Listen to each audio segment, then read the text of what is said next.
Bonjour, donc aujourd'hui je vais vous présenter une recette très saine puisque ça va être donc un pudding de graines de chia avec une compotée de fraises rhubarbe. Voilà, donc on va déjà commencer par la compotée de fraises rhubarbe. Donc j'ai mes petites notes. Donc la compotée de fraises rhubarbe, donc on va mettre 250 g de fraises, 250 g de rhubarbe, donc 50%, 50%. Donc vous pouvez en faire autant que vous voulez, hein, parce que la compotée fraise rhubarbe, c'est pas mauvais du tout. On va lui mettre, pour la sucrer, on va mettre du sirop d'agave. Donc on va mettre 2 cuillères à soupe de sirop d'agave. Donc le sirop d'agave, c'est un sucre. Voilà, c'est un sucre comme un autre. Simplement, il a un pouvoir sucrant plus fort que le sucre blanc. Du coup, on a besoin d'en mettre moins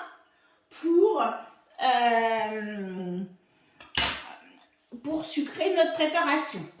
On va rajouter aussi 2 cuillerées à soupe d'eau, surtout que la rhubarbe, je trouve cette année, n'est pas très juteuse par rapport à ce qu'elle est donc habituellement. Et puis c'est un petit peu aussi pour éviter que ça colle un petit peu au fond. Voilà, donc là, on va mettre notre couvercle et notre gobelet doseur et on va programmer 20 minutes 100 degrés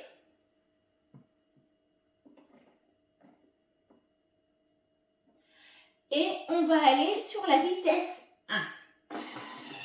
Voilà, donc pendant ce temps-là, je vais vous parler un petit peu des graines de chia. Donc les graines de chia, en fait, ce sont des graines un petit peu magiques qui viennent du Mexique, mais maintenant on commence à en produire en Europe et en France, tout particulièrement. C'est des graines qui ont 0 cholestérol, qui sont source de fibres et de graisses saines. Elles ont de nombreuses vitamines, minéraux, antioxydants, et elles possèdent 20% de leur poids en oméga 3. Voilà, on dit même que dans le cadre d'une alimentation saine, elles peuvent contribuer à faire baisser la glycémie, le cholestérol et même la tension artérielle. De plus, donc là, ce que l'on va utiliser dans le cadre du pudding à la graine de chia, c'est-à-dire qu'en fait, quand elles sont mises dans un liquide, elles vont avoir un pouvoir un petit peu comme gélifiant. Déjà, elles vont plus croquer sous la dent quand elles vont être mises dans un liquide un petit moment.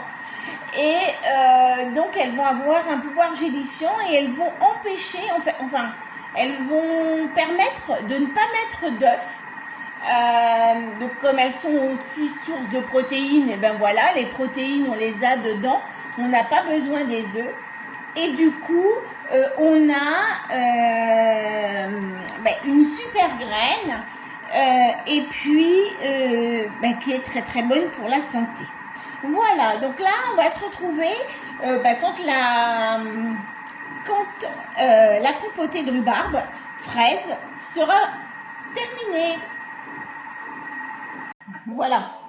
Comme vous pouvez voir, je vous avais dit de mettre le gobelet doseur, mais il faut, quand on fait des compotées comme pour les confitures, il faut absolument mettre le panier parce qu'il faut que la vapeur puisse s'échapper. Donc là, on a notre petite compotée qui est terminée. Donc je vais la mettre dans... Voilà. Je la mets là parce que j'en ai un petit peu plus que ce qu'il faut pour mettre dans les petites verrines. Mais une petite compotée fraise rhubarbe, ça se mange très bien. Et ça peut très bien se manger autrement que dans mes petites...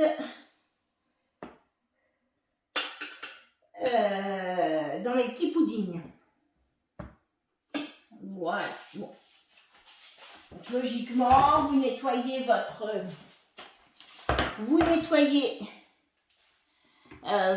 bol. Donc moi je vais mettre l'autre.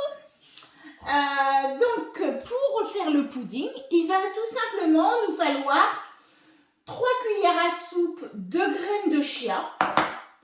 Il va nous falloir une cuillère à soupe de sirop d'agave, une cuillère à café d'extrait de vanille et 250 g de lait. Alors ça peut être du lait, mais si vous voulez vraiment faire quelque chose de simple, vous pouvez faire aussi avec du lait de coco, du lait d'amande, du lait de cajou. Ça sera aussi très très bon. Donc, on va mettre nos 3 cuillères à soupe de graines de chia dans le bol. On va les mettre j'ai oublié nos 250 g de lait.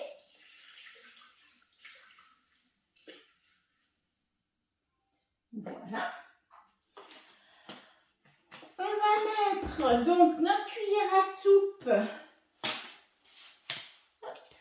de sirop d'agave. On reste sur la même. Après, on peut mettre aussi du sucre classique. Là, je vais laver ma spatule.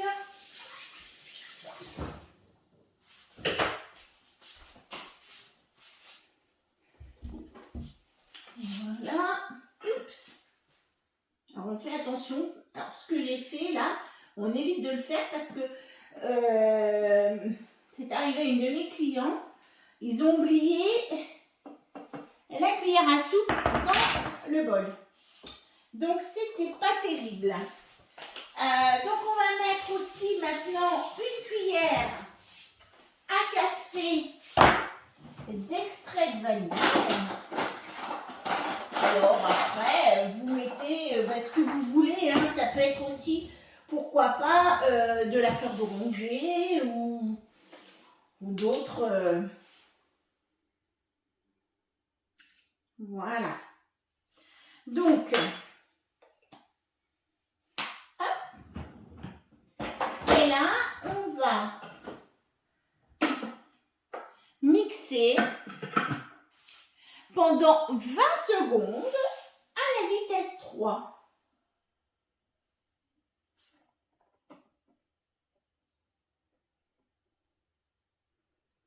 À la vitesse 3. Alors, comme je vous disais tout à l'heure, les graines de chia ont un peu un pouvoir gélifiant. Et à partir du moment où elles ont été trempées dans un liquide, elles n'ont plus ce côté craquant sous la dent. Donc, c'est assez sympa. Et voilà. Donc là, on va le laisser. On va le laisser se gonfler un petit peu. Alors, je dirais une dizaine de minutes. Pendant ce temps-là, moi, je vais mettre à peu près dans mes 3 belles cuillères à soupe. Après, on met ce qu'on veut. Hein, dans mes petits verres. Comme ça, ma compotée va, elle aussi, refroidir un petit peu plus vite. Hop.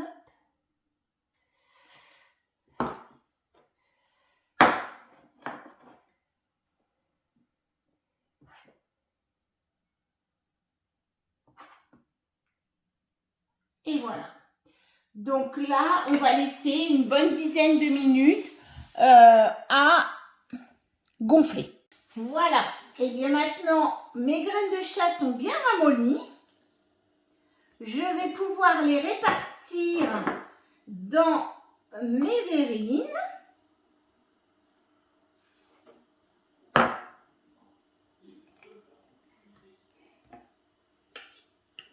Voilà.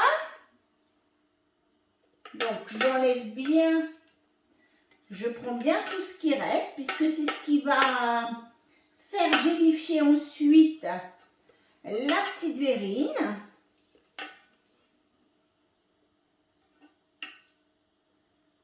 Voilà.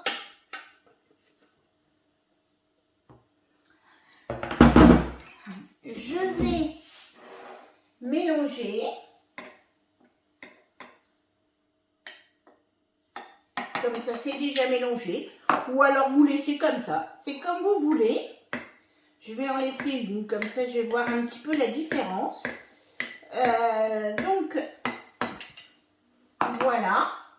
Donc, nos 4 verrines de graines de chia avec avec la compotée de... Alors celle-ci, oui, c'est vrai, je dis, je vais la laisser comme ça. Donc là, on va les laisser une nuit prendre au frigo. Et on pourra les déguster demain. Voilà, allez, à bientôt pour une autre recette.